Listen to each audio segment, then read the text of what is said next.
आ गए और ये सुई हमें सेट पे से नजर आई है। जरूर कुछ ना कुछ किसी ने कराया होगा। फहद ने तो नहीं कुछ कराया, ये सुई छोड़ के गया। नहीं, ऐसे भी वहम होता है नहीं जरा? बेशक सुआ है, सुआ लोग कहते हैं ना कि बेजगह से चीज ये सुई मिल जाए घर में ही, तो ये यकीनन किसी ने डलवाई है, किसी कुछ अमल हुआ है इस पे, उठाओ इसको फेंक दो। अगर कहाँ मिल जाए घर में, जैसे हमारा जो सिलाई का हिस्सा होता है, आप उस पोर्शन को छोड़ के कहीं और से निकली आई, इवन के किचन से निकली आई, आपके दूसरे बेडरूम से कहीं से निकली आई, तो कहते हैं कि यकीनन इसके ऊपर हुआ है।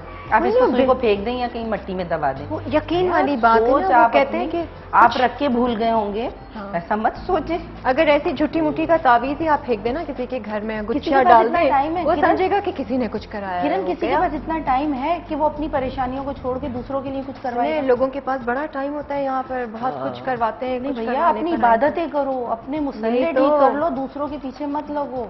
मेरा तो मैसेज यही है कि भैया अपने काम सही कर लो। मैसेज देने का वक्त आ गया है। हाँ, अपने मुसल्ले सही करो, दूसरों को मत देखो।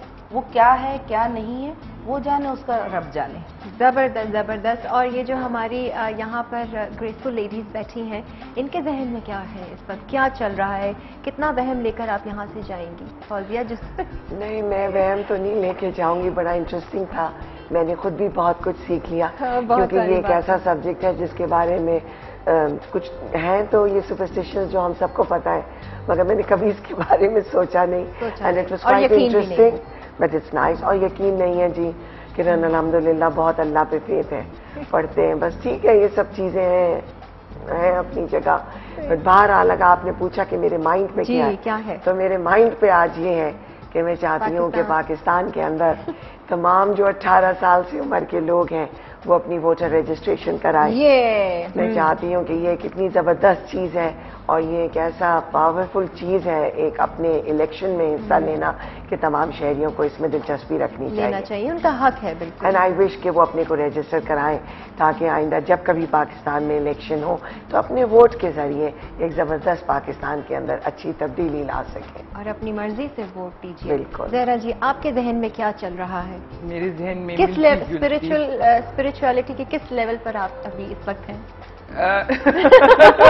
क्योंकि इन्होंने आपने साथ ही पूछ लिया था सैयदा जहरा से जी। नहीं, मैं तो ये कहूँगी कि मुझे बेतहाशा अपने लोगों पे और उस पे यकीन है, और मुझे जिस काम में मैं इस वक्त मुलव्वस हूँ पीटीआई के, उसको मुझे बचपन से मुझे मालूम था कि ये वक्त आना है, और ये मुझे बचपन से ख्वाब आया करते थे, और मैं ये समझती थी कि सबको इस तरह से आते हैं और उनकी सच्चाई का यानी हो जाएगा, ये चीज़ हो जाएगी। तो मुझे यकीन है कि पाकिस्तान का बहुत सुनहरा दौर आने वाला है, क्योंकि ये मैं देख चुकी हूँ। और मैं 12 साल की उम्र की थी जब मैंने इसको देखा था, और इसी चीज को और इसी मूवमेंट को देखा था, और इसकी कामयाबी को भी देखा था। इंशाल्लाह तो वो वक्त आना है इंशाल्लाह। तो इस चीज को यकीन रखें और ये समझें कि कोशिश हमारी है, मेहनत हमारी है, पूरा करना अल्लाह का काम। बिल्कुल, ये सिर्फ आपका नहीं, हम सबका आता है एक लेवल के बाद जब गैबी इमदाद अल्लाह ताला उसके लिए राहें हमवार करता चला जाए। सफिया आपा, जहां नारा प्लीज जाइएगा नहीं, आपसे मिलने को बहुत दिल चाह रहा है। जी जी जी जी, हम नीचे अभी जा रहे हैं, और आप लोगों का बहुत बहुत शुक्रिया कि आप लोग शो पर आए और बहुत अच्छी अच्छी बातें हुई। आप लोगों का भी बहुत बहुत शुक्रिया। आज का जो टॉपिक था वहम, सुपरस्टिशंस, तौहम परस्ती, इसके बारे में क्या कंक्लूड करें? आप लोग समझदार हैं जनाब, और बेहतरी आपको पता है कि किस पे ज्यादा यकीन करना चाहिए, किस पे नहीं करना चाहिए। बस अगर अपनी आप सोच अच्छी रखेंगे, पॉजिटिव रखेंगे, तो अच्छा ही होगा। चाहे वो वहम भी अच्छे के लिए हो तो कोई बात नहीं, वहम भी कर लीजिए। और जहां तक हमारी नानियां दादियां जो चीजें लेकर आ रही हैं, और हम बेशक यकीन ना करते हैं उन चीजों पे, लेकिन by respect, out of respect उनकी बात सुन लें, कोई इसमें हर्ज नहीं है, बहस करने की क्या जरूरत है, उनका भी दिल रख लीजिए। तो जनाब मुझे दीजिए यहाँ पर इजाजत। कल इंशाल्लाह JPJ बाजार के साथ मैं और फहद दोनों आपके सामने हाजिर होंगे। अपना बहुत सारा ख्याल रखिए और मुस्कुराते रहिए। खुदा हाफिज़।